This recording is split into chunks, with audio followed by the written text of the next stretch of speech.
وہ آخری گھڑی میری بالی پہ آ گئے، حیرت سے تک رہی تھی قضا، کچھ نہ پوچھئے، حیرت سے تک رہی تھی قضا، کچھ نہ پوچھئے، اگر خاموش ہوں میں تو تمہیں سب کچھ ہے، جو کچھ کہا تیرا حسن ہو گیا میں تو بارگاہ رسالت اور رسالت میں تو شریک ہے قرآن عقیدت پیش فرمائے اللهم صل علی سیدنا مولانا محمد وعلی سیدنا مولانا محمد کما حسب ہوتا ہے تو صلی علیہ ایک بار اور حدیث صلوات پیش فرما دیں صلی اللہ علیہ نبی الامی وآلہ صلی اللہ علیہ وسلم صلاۃ و سلام علی یا رسول اللہ ایک بار اور نذرانے درود شریف پیش فرما دیں اللهم صل علی سیدنا مولانا محمد وعلی سیدنا مولانا محمد کما حسب ہوتا ہے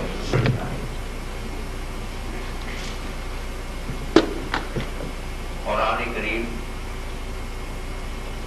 کی نہایت مشہور و معروف سورہ مبارکہ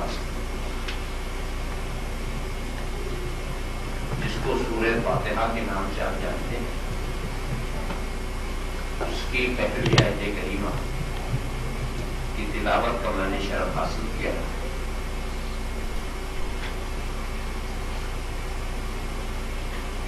اور آج کے لیے اسی کو سرنامہ بیان قرار دیا ہو۔ تمام تعریف مخصوص ہے اللہ کے لیے جو پروردگار ہے سارے جہان کا۔ تمام ہم تعریف للہ میں لام خصوصیت کا مقصود اللہ کلمہ جلالت رب پروردگار العالمین تمام جہان۔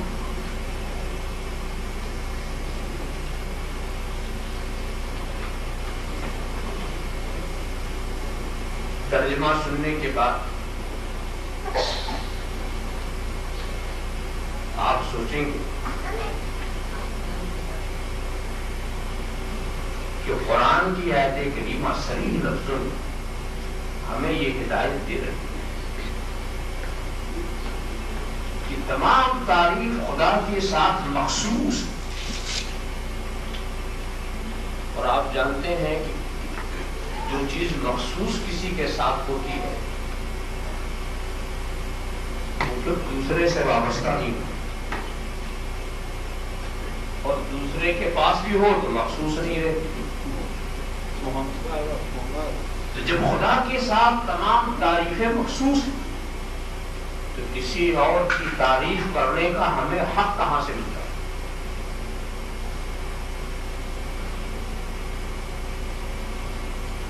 ہم تعریف کرنے کے بہت عادی ہو چکے ہیں، کوئی بھی چیز ہمیں اچھی نظر آئی ہم نے تعریف شروع کر دی،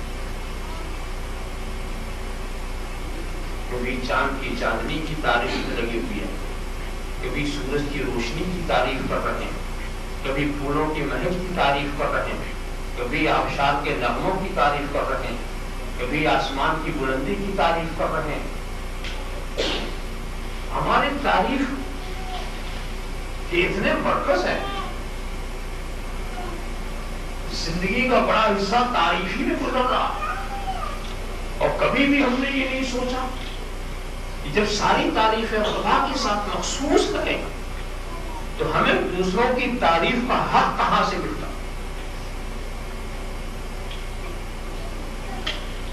آیت کریمہ ہمارے دل و دماغ پر گہرا بٹھا رہی ہے، ہمارے زبانوں پہ کنٹرول لگا رہی ہے کہ اگر تمہیں تعریف ہی کرنا ہے تو صرف خدا کی تعریف کرو، خدا کے سوا کسی اور کی تعریف کرنا اس حال میں کہ جب تم خود بار بار پڑھتے ہو اور کہتے ہو کہ الحمدللہ رب العالمین، تمام تعریف مخصوص ہے اللہ کے لیے جو پروردگار ہے سارے جہانوں کا۔ کتنی بڑی جسارت ہے، کتنی بڑی دلیری ہے جو قرآن کا ارشاد سامنے، پھر بھی آپ دوسروں کی تعریف میں لگے ہوئے ہیں۔ دوستو،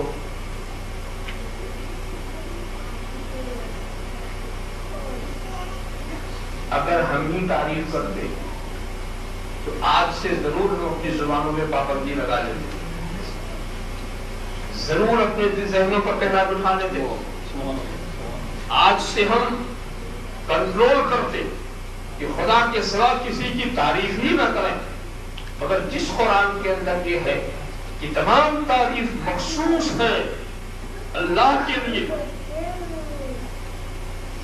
جو سارے عالم کا پروردگار ہے، اسی قرآن میں غیر خدا کی اتنی تعریفیں آئی ہیں، اتنی تعریفیں آئی ہیں کہ ہم بھی حیرت زدہ کہ ایک طرف قرآن یہ کہہ رہا ہے کہ تعریف مخصوص ہے اللہ ہی کے لیے، اور دوسری طرف وہی قرآن تعریف کر رہا ہے یا ایھا النبی انا ارسلناک شاہدا ومبشرا ونذیرا وداعیا الی اللہ باذنہ وسراجا منیرا، اے غیب کی باتیں بتانے والے، اے نبی ہم نے تجھے شاہد بنا کے بھیجا ہے، مبشر بنا کر بھیجا ہے، داعی الی اللہ بنا کر بھیجا ہے، روشن چراغ بنا کر بھیجا ہے۔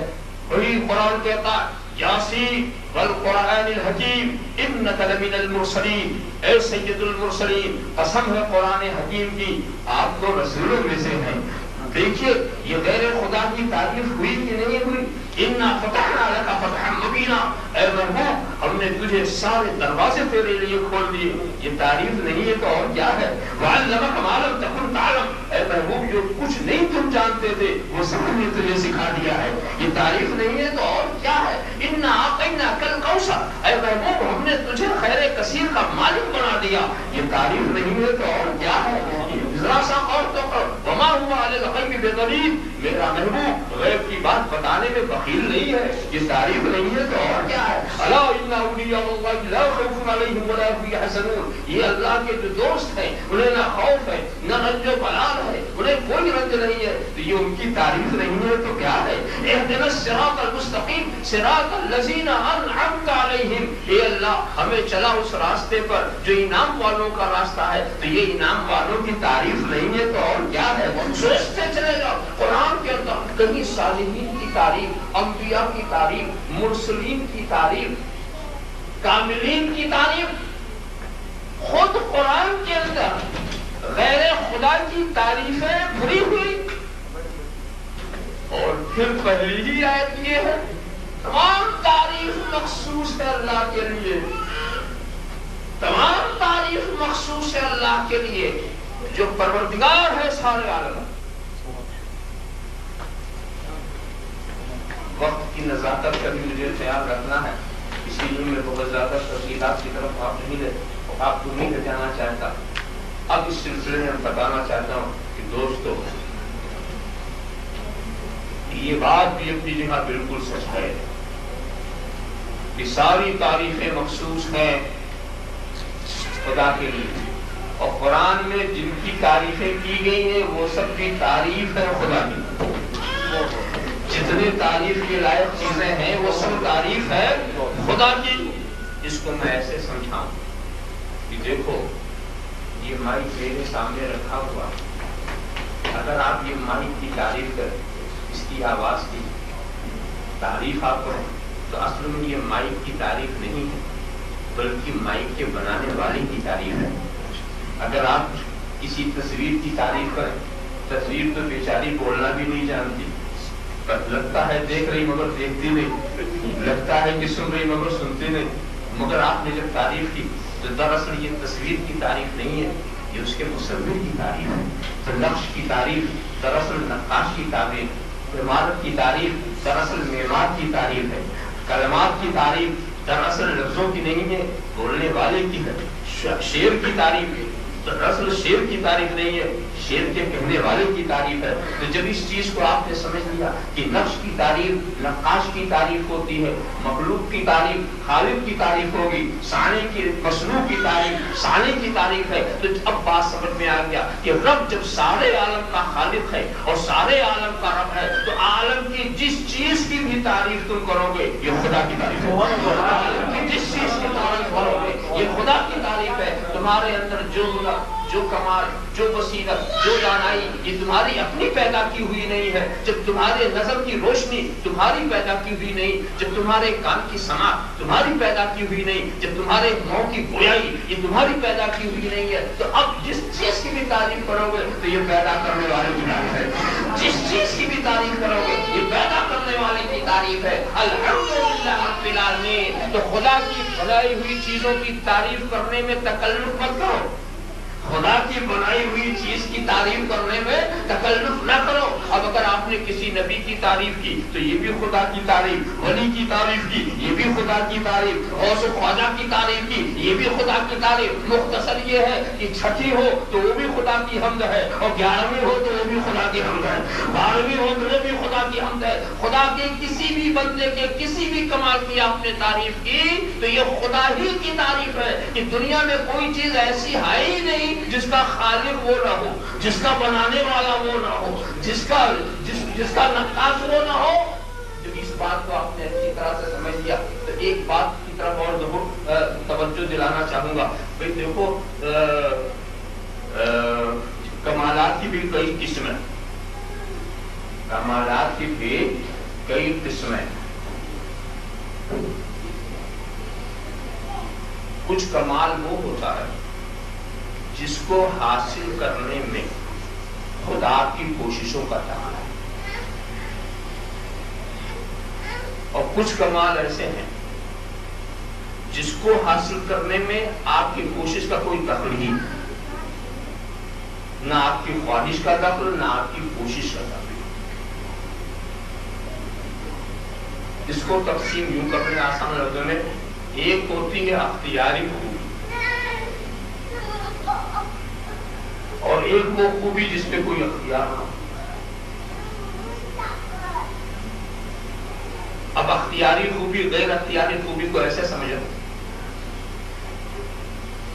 کہ سورج کی روشنی یہ خوبی ضرور ہے مگر اس کے اختیار کی نہیں۔ سورج کو چمکنا پڑے گا چاہے اس کی مرضی ہو چاہے نہ ہو، اس کی چمک یہ اس کے اختیار کی بات نہیں ہے کہ چاہے تو چمکے نہ چاہے تو نہ چمکے۔ چاند کی چاندنی یہ اس کے اختیار کی چیز نہیں ہے کہ چاہے تو چاند کی چاندنی ہو چاہے تو نہ۔ دریا کی روانی بھی اس کے اختیار کی نہیں، پھولوں کے مہک بھی اس کی اختیار کی نہیں، موتیوں کی چمک بھی اس کے اختیار کی نہیں، آبشار کے نغمے بھی اس کے اختیار کی نہیں۔ تو یہ اس کے اختیار کی بات ہے ہی نہیں کہ اس کی مرضی پر اس کا وجود ہو، نہ اس کا اختیار نہ اس کی خواہش، یہ صرف خدا کی عطا، صرف اس کا فضل ہے۔ تو یہ رہی غیر اختیاری خوبی۔ مگر انسانوں میں دو طرح کی خوبیاں، ایک انسانوں کے اختیار میں ہے اور ایک ان کے اختیار سے باہر ہے۔ مثال کے طور پر قد و قامت، شکل و صورت، یہ جو ہے خد و خال یہ آپ کے اختیار سے باہر۔ خدا نے جیسا چاہا آپ کو بنایا، اگر آپ کو ناٹا بنایا تو آپ لمبے نہیں ہو سکتے، اور اگر قد لمبا ہو گیا تو پستہ نہیں ہو سکتے۔ جو رنگ بنا دیا وہی رنگ رہے گا، جو نقشہ بنا دیا وہی نقشہ آپ کا رہے گا۔ تو یہ ساری خوبیاں جو ہیں، شکل و صورت، قد و قامت، خد و خال، یہ آپ کے اختیار سے باہر کی چیز ہے۔ مگر کچھ چیزیں آپ کے اندر ایسی ہیں جو آپ کے اختیار میں آتی ہیں، آپ کے اختیار کے دائرے میں آتی ہیں۔ مثال علم، فن، ہنر۔ علم چاہو تو حاصل کرو، نہ چاہو تو نہ حاصل کرو، بغیر محنت تو علم حاصل ہوتا نہیں۔ ہنر یہ تمہاری مرضی پر ہے، چاہے ہنر والے بنو چاہے نہ بنو، اور چاہے بن کے بے ہنر ہو جاؤ۔ مشق جو اس کو لیے چاہیے نہ کرو تو بے ہنر ہی ہوگا۔ پڑھ لیا سب بھلا دیا تو پڑھ کر کے بھی بے علم ہوگا۔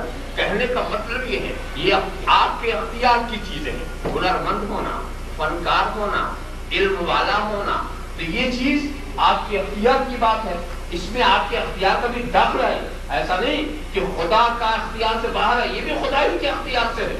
خدا ہی نے اختیار دیا کہ تم علم والے بن سکے، ہنر والے بن سکے، فن والے بن سکے، تو خدا کا اختیار تو ہر جگہ رہتا ہی ہے، مگر اس میں کچھ آپ کی بھی کوشش ہے، کچھ آپ کی بھی محنت ہے، کچھ آپ کی خواہش کا بھی دخل ہے۔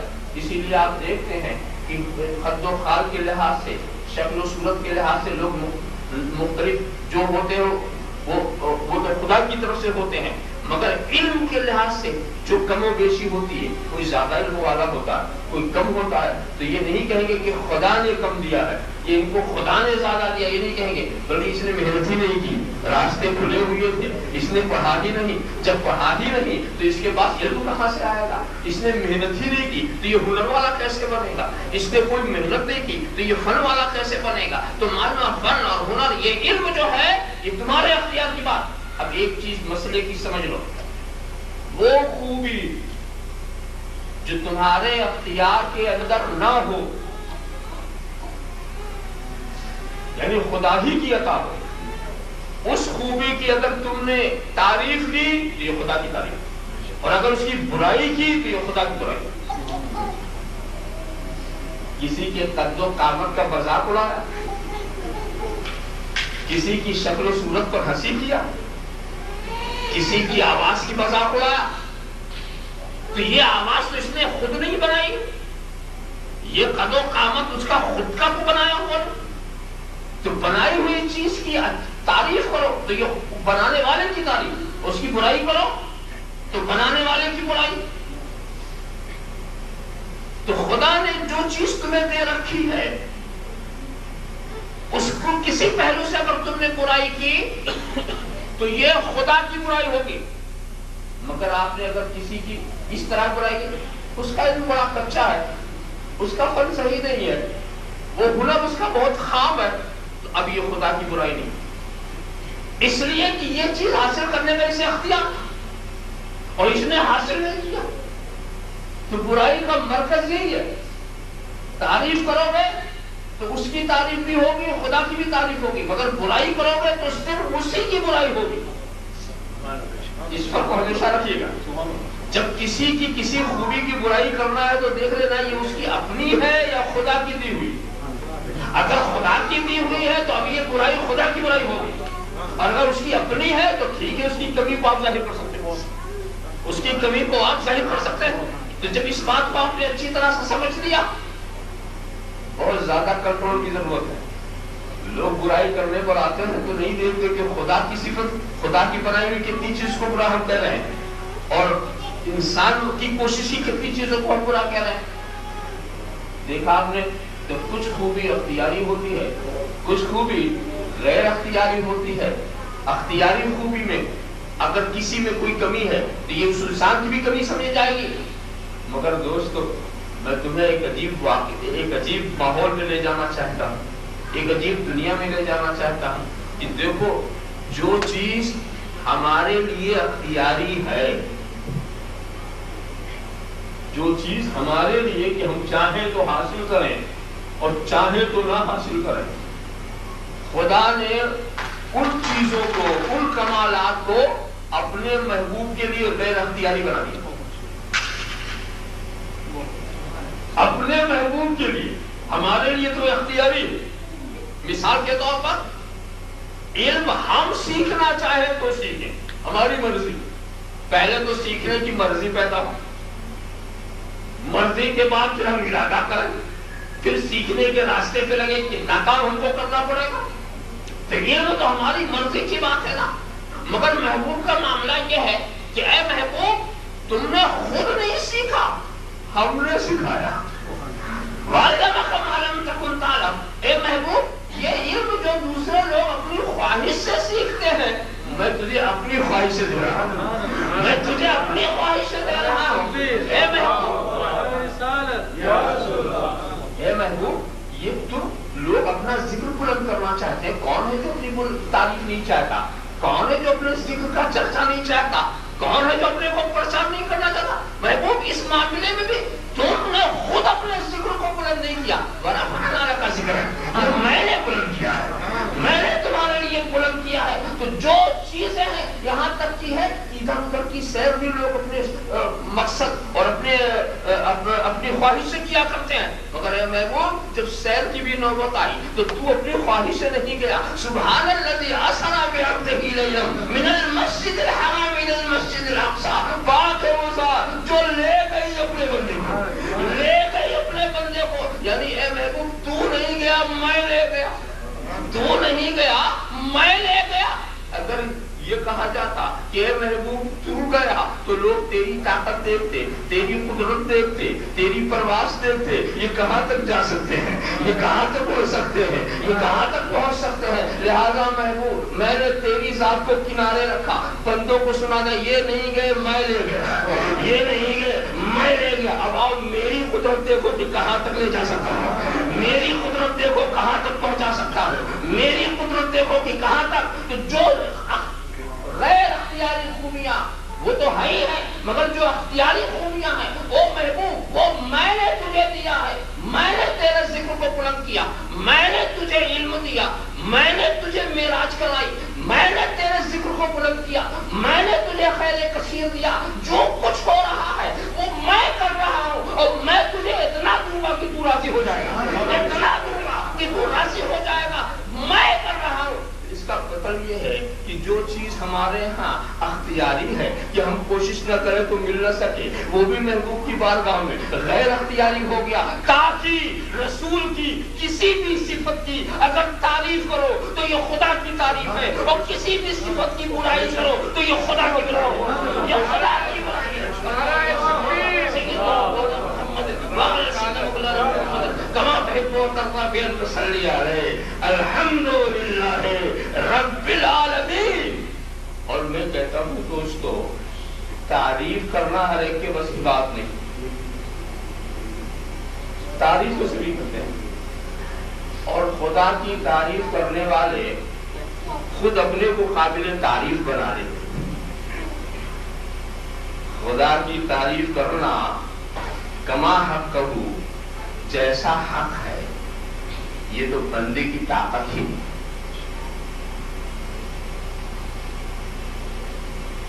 ایک بات بتائیے، آپ کسی کی تعریف کرنا چاہیں تو بغیر معرفت تعریف ہو سکتی ہے؟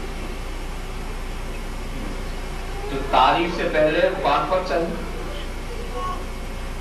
تعریف سے پہلے معرفت چاہیے. معرفت ہے ہی نہیں، کھڑے ہو کے تعریف کرا.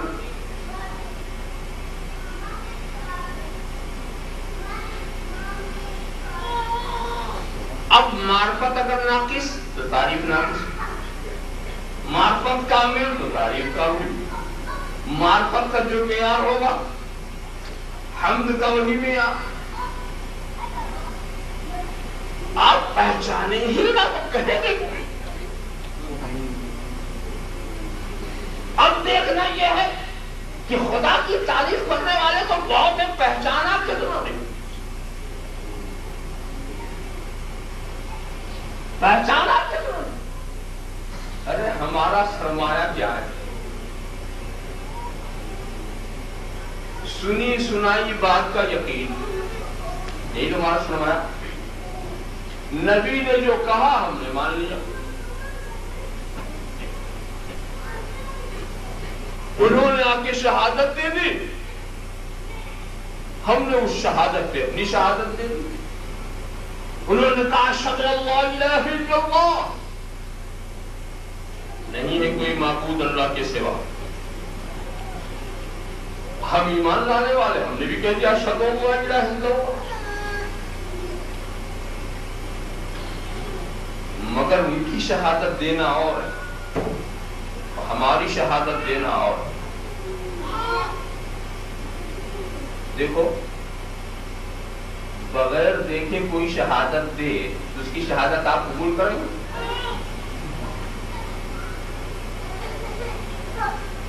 بغیر دیکھے کوئی شہادت دے، جو بغیر دیکھے شہادت دیتا ہے اس کی شہادت اس وقت تک نامکمل رہتی ہے جب تک دیکھنے والا آ کے تصدیق نہ کر دے.